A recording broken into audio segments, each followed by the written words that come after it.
Terry Bolt here, back for part 2 of our chapter 9 video. So the next part of the chapter gets into decoding the audience in business communications. And while we had a whole chapter on audience analysis, I saved a little bit for the business communications because there's some things that make business communication a little bit different. It's not just about what's going on in the head of some potential audience member. Business communications are often sitting down at a table with the audience. Whether they're members of your team or they're customers, there's often a direct interaction. Now, that's not true in lots of marketing, but there's lots of things that make some business decisions quite different, and so you want to make sure we're going to capture those. And one of those, if there's one thing I would say that is not in our previous audience analysis, it's actually listening. One type of decoding the audience you get in business that you don't get in lots of other styles of writing is because it's oral communication, because it's interactive communication, you have to learn to listen. And not just hear the words, but hear what's the intent, hear what's going on in their minds. You have to be imagining this stuff. And one of the techniques that I find very useful in my companies is business communication, because it's often very hard to talk and to point at the slides and to do things all at once, is to actually have a team.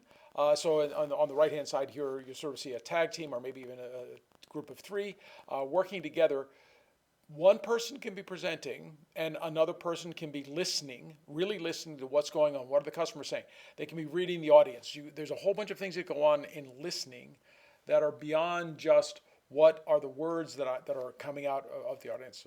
So you want to have somebody who is actively listening to understand where the audience is going, and they need to be empowered to sort of interrupt the speaker and tell them when you're getting off track and where things are going. So the listening skill for business audience analysis is critical.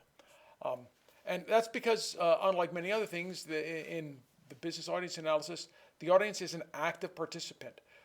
They're very often key decision makers, not passive recipients of information, and they're not just sitting there. They're going to interact, but importantly, they're going to be making decisions. The second place it can be different, very different, is actually within, especially for internal things, but even for internal, external, are power dynamics. The audience's position in a hierarchy of power can impact both the communication tone and content and what you're trying to accomplish, and you have to be very aware of this. Of course, power dynamics are part of lots of audiences, but they're often far more influential when you're looking at business analysis. So you want to make that an implicit part of your audience analysis. Where are the power? What are they going on? Who's in the decision-making role, which is part of that power dynamics, right? Communications have to decide the decision makers towards the desired outcomes. That's our tactical objective. When we're doing that, we have to recognize both who's the decision maker and who's an influencer. Sometimes the decision maker isn't really paying attention, and there's somebody else who's very tightly paying attention who's going to inform the decision maker. So they're the influencer. You got to understand part of that power dynamics and how that all comes together. You got to learn to read the room, and if you've done your upfront audience analysis, you might actually have insights into who those different roles are when they're going in the room. In business, especially internal, right, there's a whole bunch of prior knowledge that happens. So you want to tailor your content based on the audience's familiarity with the subject and what's going on. You have to worry a little bit. I believe in openness in my companies, but if somebody knows something about somebody else, right, that can affect how exactly the same content lands on them. Or if they think they know but they don't know, then it'll land on them differently, right? And so you got to be very careful to try and estimate what's going on with prior knowledge. And because you're often dealing with interpersonal issues where emotions can get very high, sometimes this is way more important than in traditional storytelling because it's not some abstract thing going on. It is not an audience that has time to sit and cogitate. If you're in a room as a manager trying to resolve a conflict between 2 people, you've got to be able to listen to those 2 people, hear what they're saying, get them to hear what each other is saying, and then be able to use that to move forward. And you can use the storytelling as techniques on these complex texts. You can help make them more accessible, more relatable. You can even use stories in these situations as just a calming function. One of the faculty that I've interacted with before was extremely good at sometimes getting off on a tangent. And later on, she actually told me this was intentional. Getting when the energy was getting too high and there were tempers flaring in the room, she would get off on a tangent about something and then ramble on for 2 minutes where we're all trying to figure out what's going on. And for her, this was a technique to diffuse the situation, to get us to calm down, to try and make us follow her on her ramble, because then the anger and the energy would go away. Storytelling with a business audience and management roles can be extremely powerful ways of doing things that are not even related to the core of the story. If the goal is to calm them down, you can tell these stories and get them to move. But you have to understand all of these things, which is a little bit different. Now, everything we said in the chapter on audience analysis still applies. There's a lot of business things where you want to have interactions with customers and you have social media, so you can be doing all of those other kinds of analysis. I really just wanted to play up here the power dynamics, the interactive nature has some very unique things, and learning to listen, to truly hear what the other side is saying, and to have some empathy about what's going on can be very important in the business role. The other thing that you have to think about for these two, following up in a little more detail, is the long-term interactions and communication. Almost all business communication is hopefully a long-term relationship between you and your customer, you and your employees. You're building things, and so you want to think of these interactions in both the short term, what's happening, but also more importantly, the long-term relationship building that you're trying to do. This means you have to be very worried about your credibility. You want to have a consistent communication that builds rather than erodes trust, right? You can spend years building up trust and tear it down in a second. So you got to be careful what you say and how that works. If you are prone to losing control of your oral communication when you're getting heated, you want to make sure you understand where that is, so you don't blow something one time, because you want to be in this relationship long term in terms of the company. You want to be thinking about the sort of feedback loops, what audience feedback you can use to retune future messages. Feedback loops are more important when you're dealing with customers, but feedback loops can be important inside the company as well. So again, the communication channels go different directions. Sometimes it can be useful to get other people's interpretation of those feedback to make sure you're figuring out where things are going. You have to adapt to change, so long-term communications have to evolve with the business strategies and objectives, with the personnel changes and all of these things, and they become something you want to adapt to change. And your storytelling provides both memories, that they're an anchor of what was, and you can also use them to shape long-term perception as you're trying to adapt to these change. Getting people to accept and anticipate and move forward with change is very important. So some things that are a little bit different, because unlike most other writing, here you're looking at this long-term relationship that influences the stories you tell and the way you write and the way you communicate overall. So the last thing comes back to the power dynamics. You really want to think a little bit about the sort of management chain and how that's working. And some of these are not as much the emotional power dynamics, but the kinds of things that happen and the way you want to communicate. So when you're looking, or when you're writing up the chain, when you're writing to a manager or somebody above you, you want to focus on brevity and impact for the superiors, right? What needs to be said? What is the impact of this going to be? And focus on just that aspect of it. You might have a lot of emotional things you want to get into, but this is not necessarily a place for all of those stories. If you feel that there really is something that you want to get to, leave an opening for them to ask more about it. It's like, so you could have whatever your brevity and the impact of the actual tactical issue you're addressing, but then you could say, this is also causing some emotional issues, and if you're interested, we can sit down and talk about it. Give them an opening, but don't overload them with information that right now they don't have time to deal with. When you're writing down, when you're a manager communicating to people, you want to focus on clarity and comprehensiveness for your subordinates, right? You don't generally want to leave things vague, unless what you're intentionally doing is you're giving them the ability to go make decisions, in which case you make that part clear, and it's not comprehensive about what to do. So it's either very clear, I'm empowering you to go out and do this, or here's what I want done, here's how I want it done. I'm far more empower people to get stuff done. So, but if they need to get 3 things done, that should be in there someplace, right? When you're writing across to people more or less at your level, maybe up a little bit, but not directly up or down, but up 1 over 2, would be still writing across. You want to find some nice balance between collegiality and professionalism, because these are now your peers. You want to engage them, but you also want it to be collegial and have some things. If you super friendly, then you'll know that, and you can write to them in a way that seems that way. That balances that friendship is perfectly fine. But these are still records, and one thing you might have to remember is that there are definitely aspects of your company emails that might become public in legal situations, and so every email, every memo should be viewed as something that somebody else might get to read. It's not just between the two of you. You want to have text chats with a friend, have text chats. Save the emails for the company work. When you're writing across the message chain, you want to make sure that the direction that you're trying to write matches the objectives. So when you're writing up, you're trying to influence. When you're writing down, you're often trying to instruct. And when you're writing across, you're trying to collaborate. Again, from a tactical point of view, you want to think, what are my objectives? What am I trying to achieve? And think about that as you compose your messages to make sure they're on target for those objectives. Again, as we're going to get to for emails and memos, they tend not to have quite as much storytelling. But if you are, you can use tailored stories to illustrate the points based on the audience's role. When you're writing up, even though you're talking about brevity, you want to be brief, right?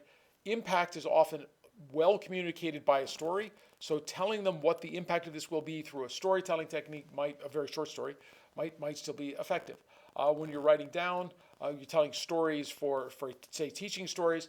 Again, stories can help people remember things. So don't view it as they're not something you would want to use. Use them when they illustrate the points based on what you're trying to accomplish and when it's going to make sense. So now we're going to jump over. We're going to do a quick jump into two things that are very common in business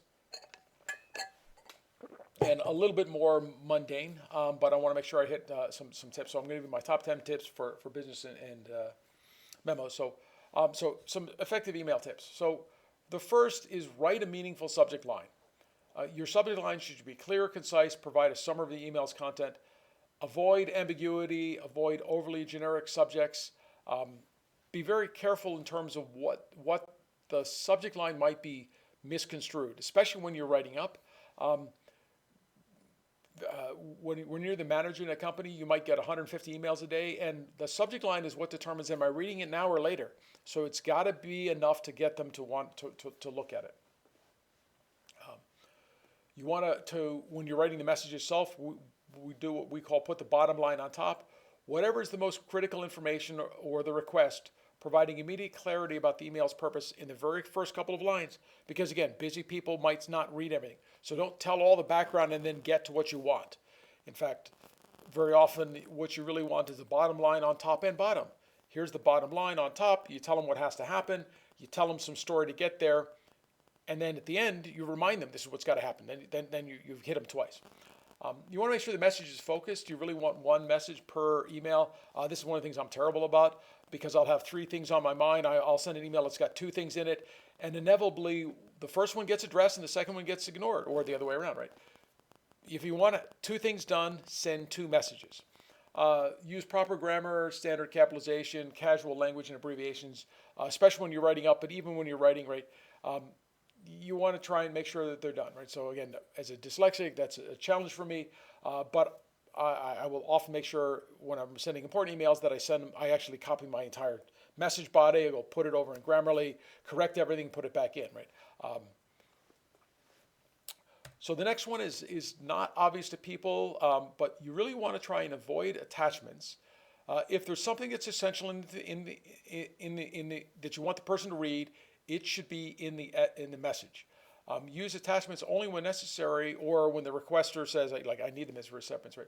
So if I'm sending a copy of a document, the summary of what's important should be in the message. I'm sending the documents because, say, they have to put a signature in or whatever, then that's clear that you would send an attachment in that case. One of the reasons to avoid attachments is actually just pure cybersecurity. Lots of attachments are a place where companies can get viruses and whatever sent into the company. So it is common practice for companies to sort of discourage people from using attachments because the more you get used to opening them, the more likely you are to open a virus-infected one. So, attachments should be limited. An even better way of doing that is really to never send attachments but within the company, but to use your company's shared storage, Dropbox, OneDrive, Google Drive. Use whatever that is And the only thing you ever put in messages are links to your internal storage, which you know is going to be a safer place to be. Make sure you're going to identify yourself clearly. This is particularly important when you're writing to customers or when you're writing to people and you're using your non-company email. So when students send me email from Yahoo or Hotmail or whatever, right, it almost always ends up in my spam bucket, right? And even if it doesn't, if it's from somebody I don't know in an organization, I might not open it, right? So we'll see where it goes.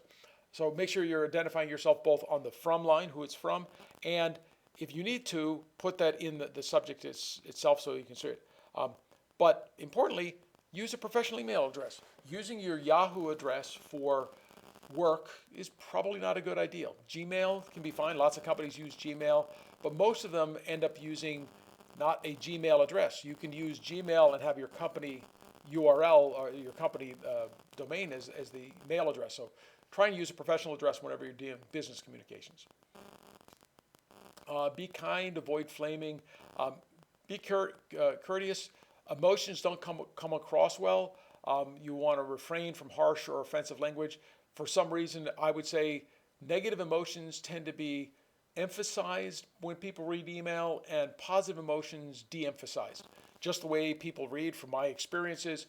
Anything that comes across as aggressive or inflammatory seems to be blown up even more, and things that are positive just sort of glossed over. So whatever heat you thought you put in your flame is probably 10 times worse on the other side. Just avoid doing that. It's easy for things to get taken out of context. Proofread your email. Again, for me, this is right. Check grammar, punctuation, right? Ensure clarity. I'm actually not the best at this, right? So you'll probably eventually get an email from me if you're in one of my classes where there's something wrong. I actually try and put in a grammar checker, but sometimes I just forget. I didn't even notice that the things were there. I was too busy. Which itself sends a negative message because it's like I didn't take the time. Don't assume privacy. I already mentioned this. Avoid sensitive information in emails. Remember, emails can be monitored. They're not always private. In most companies have the right to read all of the emails. In many companies, every email is considered part of a legal structure. So every email that goes across the UCCS campus is subject to inspection. I actually had some issues where someone made a complaint and that complaint led to both my company and my university side collecting all the emails over a 3-year period. Every email I received was requested by the government as part of their investigation. Nothing ever happened. There was nothing wrong in them. But if there had been any weird emails in there, that'd now be being read by some government auditor. You really don't want that. Use other things than company email, assuming everything is not private. Distinguish between formal and informal situations. Adapt the tone of your email based on the recipient and context. Right? There is a place within companies for informal emails. If you're inviting people to a party, that's an informal email, but because you want to send it out through the company email address, that's perfectly fine. There's nothing wrong with that. There should be nothing in that, but in that email might be far more informal, and then whatever. You really want to respond promptly, especially with customers, but in general, you want to follow up, respond properly, follow up when necessary. I tell my students, if you don't get a follow-up in 2 days, ask again, right? Might have been, anybody these days can be so busy they can miss an email. More and more emails show up in the spam bucket and get quarantined, and so they didn't even get your email. Don't presume that they're blowing you off. If it's been a day or two, send a follow-up email, maybe from a different email address, maybe from 2 email addresses, sort of saying, oh, I didn't hear back, maybe it got caught in your spam filter, I'm trying a different address. This takes the pressure off of them, puts some of that back onto you. Okay, so emails are a super important part of businesses. I would say when I was at my company, we were a small company of 10, 12 people, we probably still sent inter-office emails 30 to 50 times a day among the 10, just to and from me, between the employees of the company. One of the reasons for emails, and this comes back to the formal, right, is that they are a kind of record, right? And so things are in the email, you can go back and check them. That's one of the reasons I prefer email over things that are ephemeral like Slack or whatever, although Slack can have history. But there are times when you want them to be ephemeral, so you can go back and forth. Okay, so the second thing is business memos. And so this sounds a lot like an email, but it's different. So first is, what's the purpose of a business memo, right? Memos have different audiences, so it depends on what I'm writing a memo for. and the different formal structure of them will change how I want to write them. So if I'm writing a memo that's going out to all of the company as some sort of overall messaging, that's one type of audience. If I'm writing a memo to HR about an employee that's being disciplined, that's a very different audience, right? So you got to think about what that's going to be, and obviously understanding your audience, where it's going to go. Um, you'll basically want to make sure that whatever you're putting in the memo, you cover the content. You have to be clear, precise, and relevant. And one of the things where lots of memos have to be very careful about is that memos are very often related to personnel actions and legal, they have strong legal implications. And so the terminology and the phrasing you use have to be very clear and precise.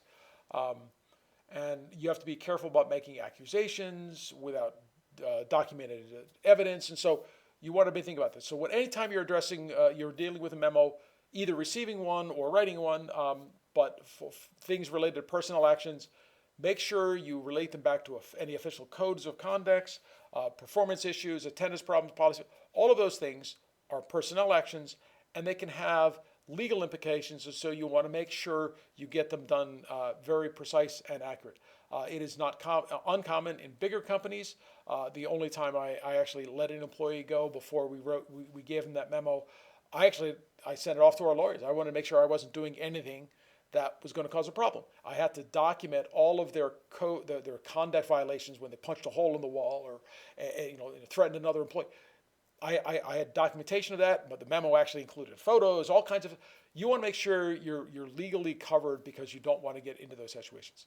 Now, luckily, most memos are not that. Most memos are more minor internal things. So we can think of a memo as basically a formalized document. It might talk about some new policy, about travel reimbursement, still some legal implications, but not terrible. It might talk about some process that the company's changing. It might actually just be a memo highlighting the company party, right? It's still formally a memo, depending on how you want to look at it. So when you're talking about a memo, most memos think of to me, the difference between memos and emails memos are designed to be a document, and emails are designed to be exchanged electronically. So a business memo generally has a header in terms of the heading, right? There's a sender recipient, like you would have on a formal mail, right? Who's it going to? Who is it from? The subject, the date. Maybe it's on company logo head, right? There's some introduction, depending how long the memo is. Memos will sometimes have an executive summary called the executive summary, and other times just have an introduction. There'll be some body that has all the context and explanations. If there's a section for action items, sometimes it's actually explicitly called action items or to do. But somewhere that should be clearly outlined, the required actions or changes that have to happen. Most memos, because they have some structure, will often have a sign-off where you basically end with your name, contact information for follow-up questions. Memos that are leaving the company going to basically a price quote can almost be viewed as a kind of memo.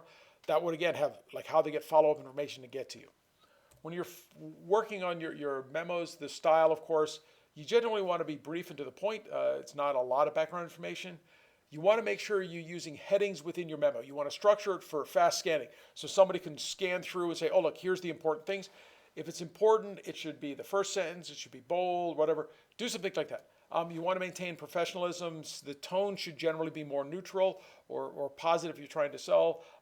Negative if you're dealing with personnel actions and you're trying to correct bad behavior. Think about what that is, but you want to maintain professionalism at all times.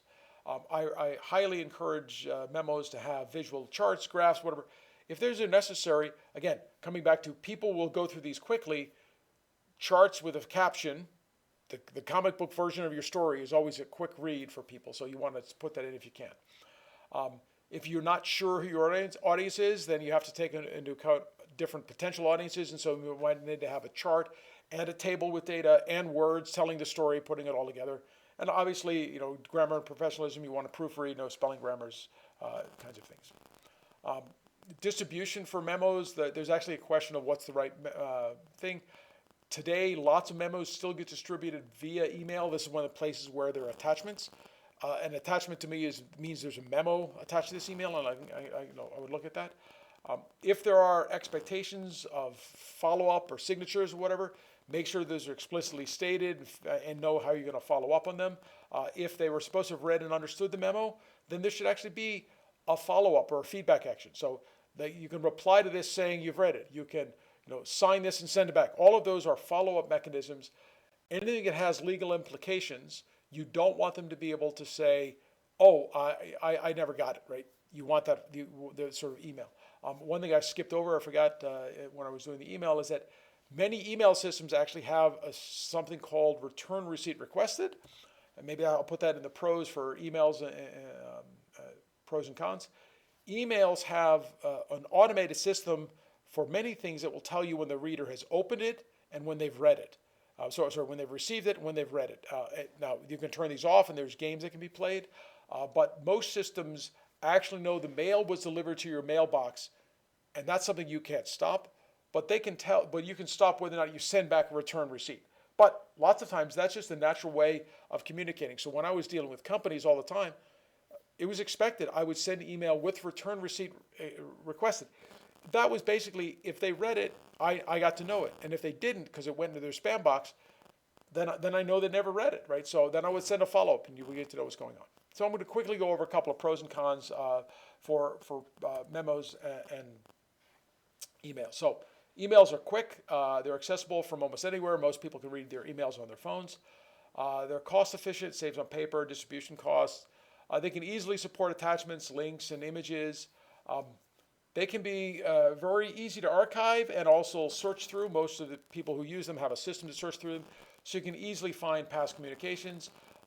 And they can be very interactive. So I actually have a style of communication with my employees where we would have, as I said, we'd have 30 or 40 conversations among the 10 of us. 5 or 6 of those might be just literally 10 emails that happen in the course of half an hour, where I'd send an email, that answer, I'd send an email. It's a discussion, a slow discussion, but this way it's done at the pace of the receiver. Now, with aside from my last company, it was before any of these chat systems existed. Now with chat systems, we use chat for a lot of that. But some cons of emails: it's really easy to get overloaded, cluttered email inboxes and missed messages because there's just so many of them. I receive 150 to 200 non-spam emails a day and 200 to 400 pieces of spam a day that show up in my spam bucket. Because of that, I have an aggressive filter. Missed messages can occur because if it tickled one of the spam filters, it shows up in the spam box.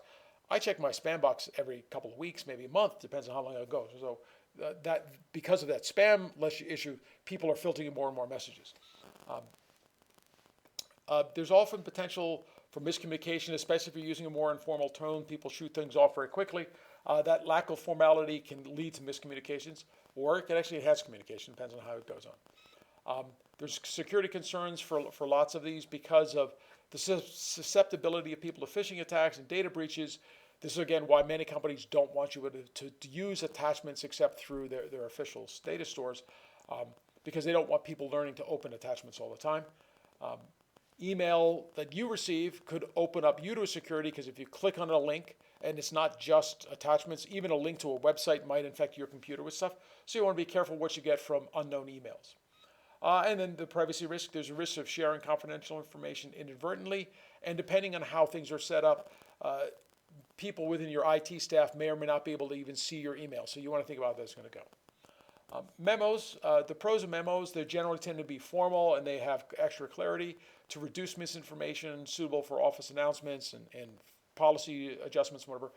Memos tend to go through a more formal documentation process. They provide a documented record for legal and compliance. Very often they show up in a paper form in some file for that exact reason. They are often very focused on a single topic to ensure clarity and have a bunch of things that go with it. They're more time consuming, both to create and distribute. If you're doing them on paper, they incur paper, printing, distribution expenses. They have limited interactivity. They're not real time, so they have a thing, and obviously paper contributes to environmental waste, right? So both of these have roles within companies. You can have email memos. Many companies today get rid of the issues of some of the timing, the paper, and the environmental impact by going to email memos. You still make up the PDF. One printed copy might show up in some place, right?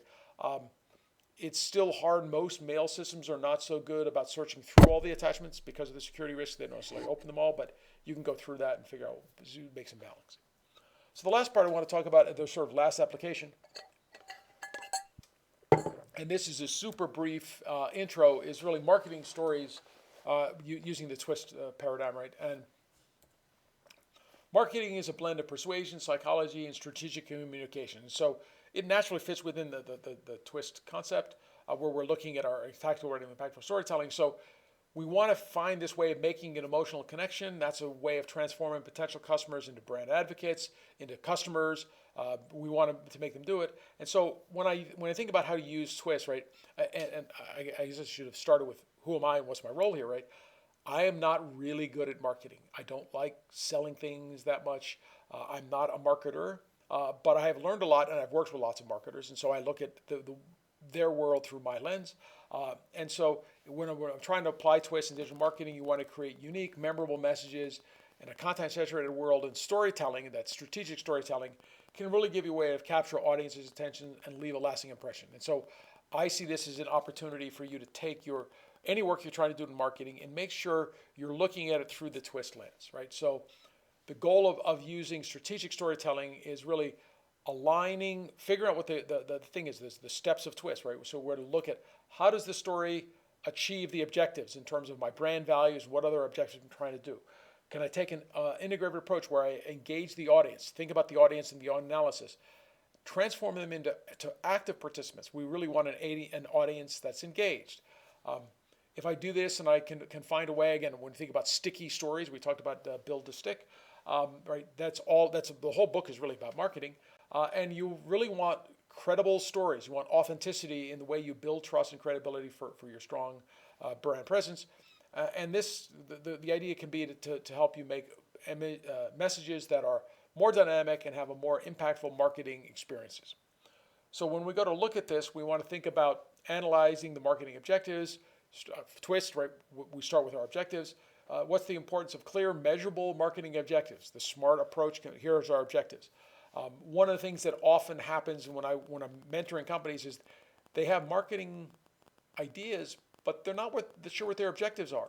If your marketing objective is SMART, then it means it's measurable and it's timely, right? You can measure these.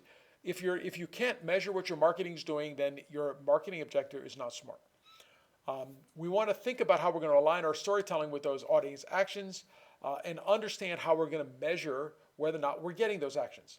We want to have the setting and understanding of our objectives in terms of brand awareness, traffic, sales, customer loyalty, right? So traffic on a website is easy to measure. Sales are pretty easy to measure. Brand awareness, customer loyalty, those are harder. How do I measure brand awareness? Well, I have to measure brand awareness by actually surveying potential customers. Customer loyalty, I survey actual customers and I ask them how likely they are to follow up and recommend me to other people. So we have this sort of net promoter score, right, that we would measure from our end. That's an important part of marketing from a TWIST point of view, is you want your SMART objectives. You want to think about how you're going to measure. And this is probably one of the biggest things. I've had some of the companies I work with say, we spent 50 grand on marketing in the last 6 months and we're not sure what we got for it. And I look at that and I say, well, that's partially your marketing company's fault, but it's partially your fault because you didn't tell your company how you wanted stuff measured. So you got to think about that from your marketing objective point of view.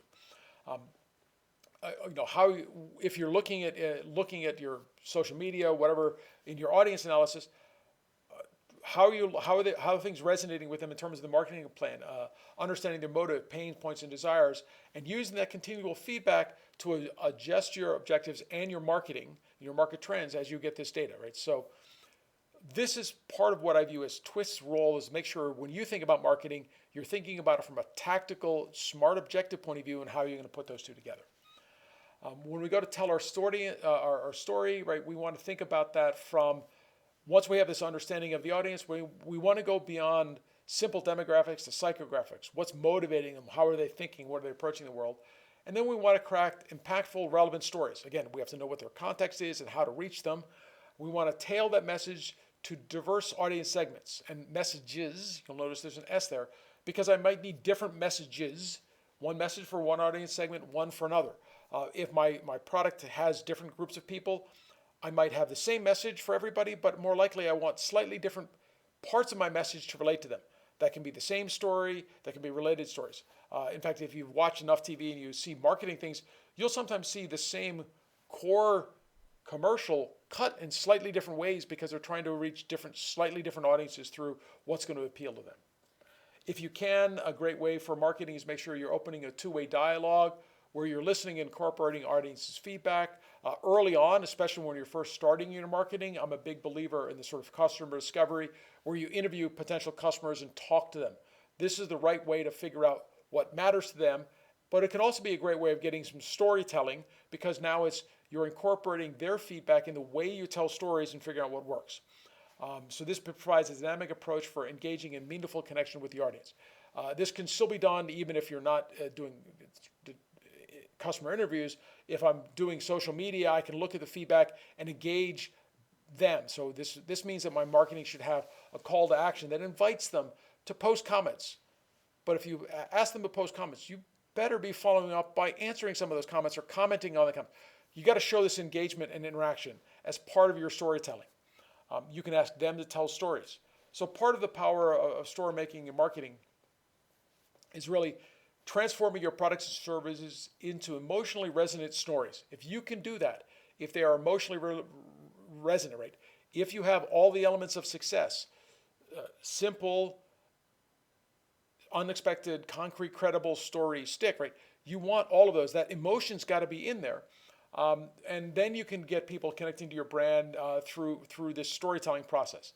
You want evolving narratives. You want to make sure your stories are fresh and relevant. In the world of social media, you can't just keep posting the same thing. You got to tell an evolving story or new stories, right? Evolving stories are actually more interesting because people want to come back and see what's the next piece of it. Oh, what's the next piece? You get sucked into this kind of stuff, then you can get your customers keep coming back and engaging. If you can, you want to tap into customers' aspirationals and values for deeper and emotional resonance. If your customers want to grow, you want to help them grow. That's got to be part of your story.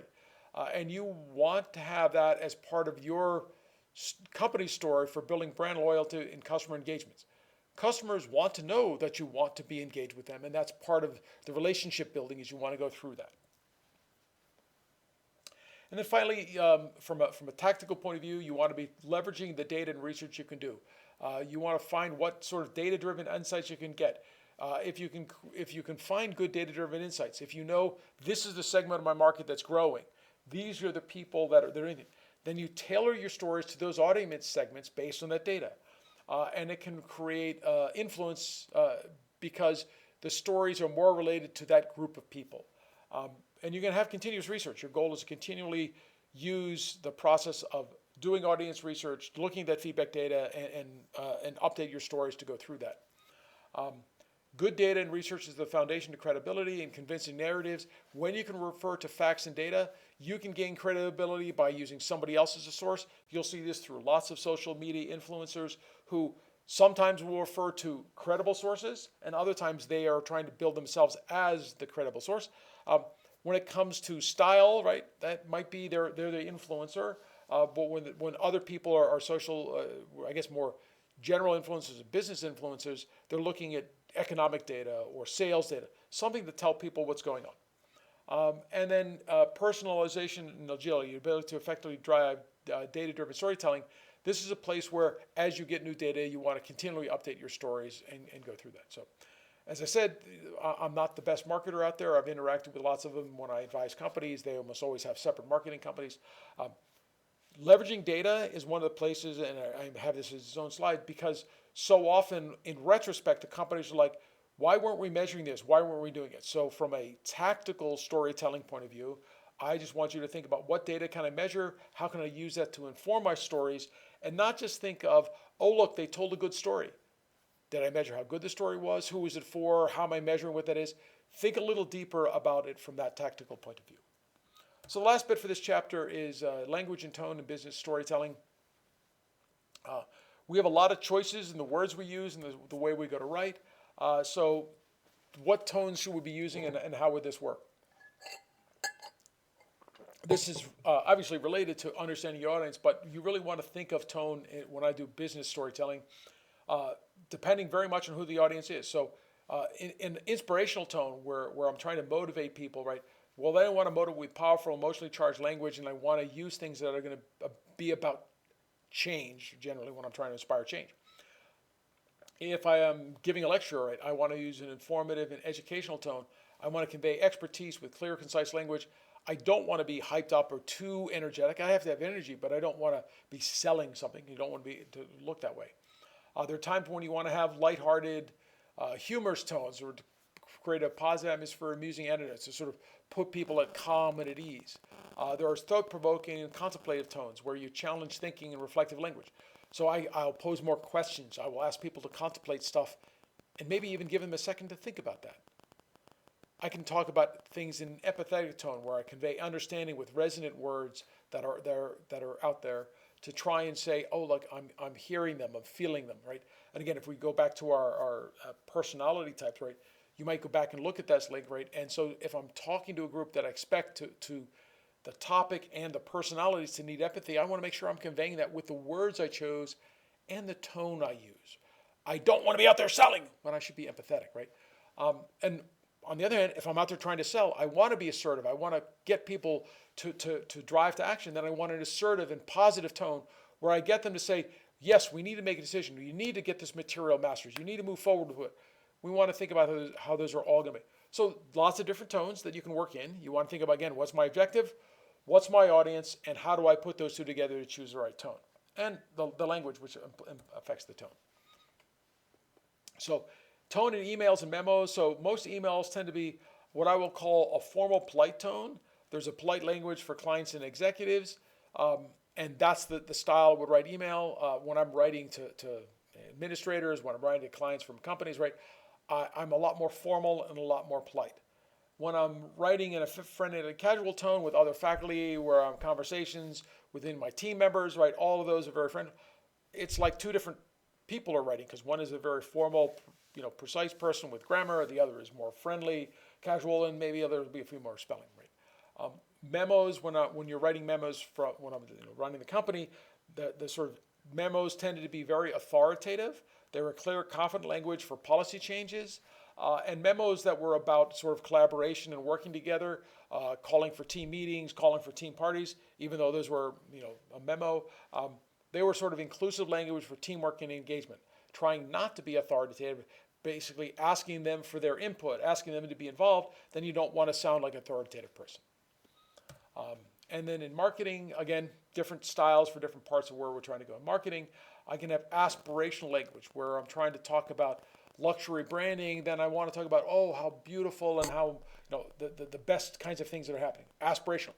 You want people to aspire to have this kind of thing. I can be looking at it from a conversational, relatable tone. Building personal connections in social media marketing, right? I want to sound like I'm a real person talking to them. It's funny because I get some of these marketing messages where I literally get somebody with a video in the thing trying to make themselves relatable by showing a video saying, I'm a real person. It's like, I'm sorry, that didn't make me relate to you. The conversation has got to be about being interested in what I'm doing and what's going on. That's conversational. That's part of what makes it relatable.